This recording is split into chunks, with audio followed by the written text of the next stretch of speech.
আসসালামু আলাইকুম। তো এটা হয়েছে যে আমি যখন মিরপুর ছিলাম, এটা তখনের ভিডিও। তো আমি তো বলছি আমি মিরপুর গেছিলাম, আমার খালা শাশুড়ির বাসায় ছিলাম কয়দিন। তো তখন ওইখানে কি করছি, মানে টুকটাক যাই করছি একটু আর কি ভিডিও করছিলাম, যেন তোমাদের সাথে শেয়ার করতে পারি।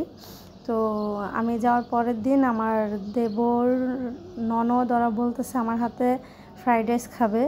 আর আসলে ওরা আমাকে কখনোই ভাবি বলে না, ওরা বোন বলে। আর আমি ওদেরকে দেবর বললে রাগ করে, আর ননদদেরকে ননদ বলে রাগ করে। ওরা সবসময় আমাকে আপু বলে, আমি ওদেরকে ভাই বোনই বলি। মানে দেবর ননদ এগুলো আর কি চলে না, মাইন্ড করে। তো যাই হোক, আমার ননদ দেবররা আমার হাতে ফ্রাইড রাইস খাইতে চাইছে, তো না করলে কি হয়।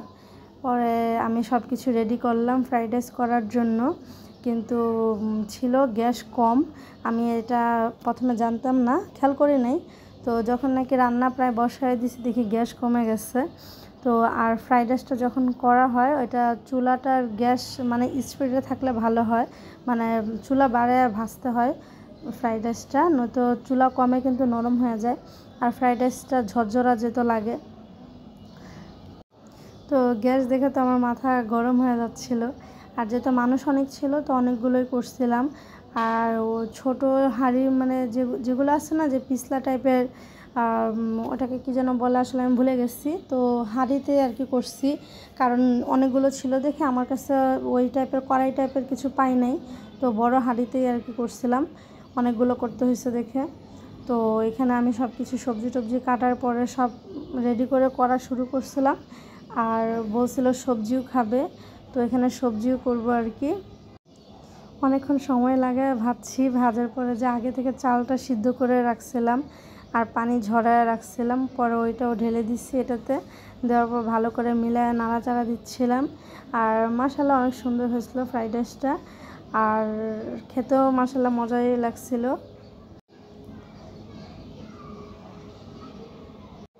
ভালো করে নাড়াচাড়া দিয়ে মিলিয়ে দিচ্ছিলাম। না মেলালে তো মানে সবজিগুলো না মিললে ভালো লাগবে না। আর সয়া সস দিয়ে দিব, আর হালকা চিনি দিছিলাম।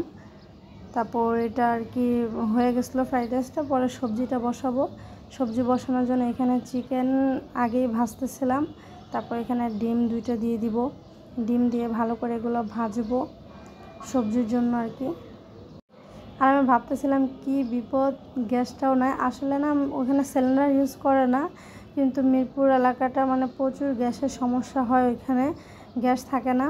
তো আর যখন নাকি আজান হবে, যখন আল্লাহ আকবার বলবে, তখন গ্যাস আসে, কিন্তু এর আগে আসে না। কিন্তু এর আগে আসলে কি সমস্যা, যেটা আসবি তো আয়, আর না আসলে আসারই দরকার নেই ভাই। কিন্তু মানে দেখি যে আমি যে কদিন ছিলাম, ইফতারি ভাজার যেমন আলুর চপ বেগুনি এগুলো করার ছিল, তো এগুলো যখন করছি দেখি যে আজান যখন হবে আল্লাহ আকবার, তখন এখন মানুষ কি ইফতারি খাবে নাকি এগুলো ভাজবে। তো আসলে ওনারা অনেক কষ্ট করে, মানে মিরপুর এলাকায় যাদের সিলিন্ডার নাই তারাই আমার মনে হয় প্রচুর কষ্ট করে গ্যাসের জন্য। তবে এখানে সবজিতে পানি দিছিলাম, পানি দেওয়ার পর আমি চিন্তা করতেছিলাম যে কখন পানিটা শুকাবে। আর এখানে তেলটা আগে থেকে গরম করে রাখছিলাম, আর চিকেনটা আগে আমি মশলা মাখিয়ে প্রায় 1 ঘন্টা রেখে দিছিলাম। তারপর আমি চিকেনগুলো আর কি চুলায় দিচ্ছি, তো আস্তে আস্তে আর কি হচ্ছিলো।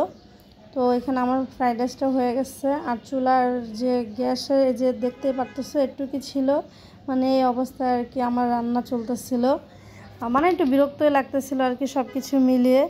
তারপর এখানে দিব যে কর্নফ্লাওয়ারটা দিব একটু ঘন হওয়ার জন্য সবজিটা।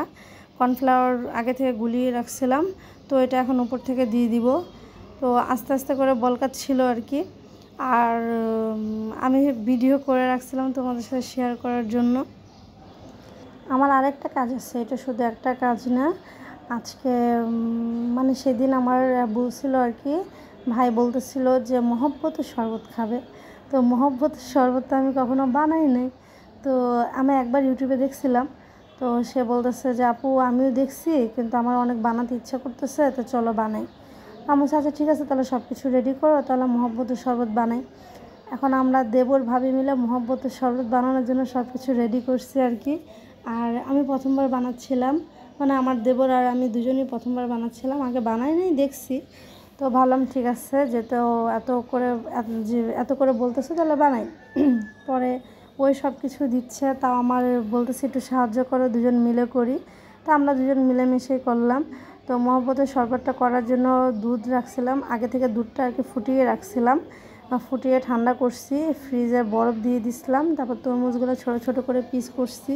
এটা আমি করি নাই, আমার ওই ভাইটাই করছে। ও নিজেই ছুরি দিয়ে ভালো করে এই তরমুজগুলো পিস পিস করে কাটছে, কেটে তারপর যা যা লাগে ও সব কিছু রেডি করতেছিল, চিনি দিচ্ছিল, তারপর ওটার নাম কি বলে যেন, ও কন্ডিস মিল দিচ্ছি। তারপরে এখানে বাদাম, এই বাদামগুলো আমার দেবরই কাটছে এত সুন্দর করে। তো কন্ডিস মিল, র আফজা সব কিছু দিয়ে আমরা দেবর ভাবি মিলে বানিয়ে ফেলছি মহব্বতের শরবত। তো মাশাআল্লাহ শরবতটা খেতে অনেক মজা হয়েছিল, ফ্রাইড রাইসগুলো খেতে অনেক মজা হয়েছিল, খুব মজা। আল্লাহ হাফেজ।